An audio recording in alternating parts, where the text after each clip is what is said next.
Reinvigorating the agricultural landscape is very critical at Monticello.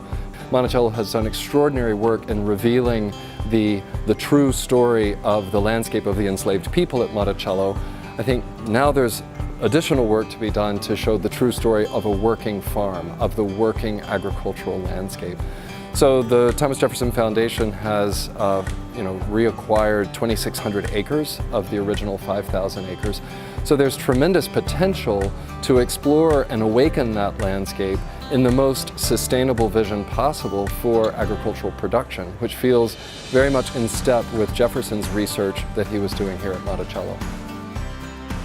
So there's a lot of promise for what we're trying to do with the Center for Innovative Farming, and it really does draw from some of the past, the legacy of Thomas Jefferson, and some of the existing industries around Virginia, Central Virginia, like cider apples and wine grapes and hops. But one of the most important things that we can do out at Tufton Farm, where our center is planned to be developed, is to really engage in civic agriculture. So what role the public has, what role do our guests have to support American agriculture, to engage in the food system?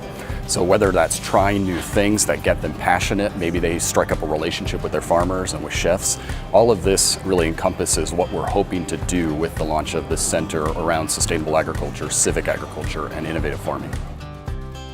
For too long, we've seen agriculture in opposition to conservation, and our hope is that Monticello could be a prime example in the United States of interweaving the conservation aspects of land management for a more sustainable, productive landscape, a more sustainable agriculture.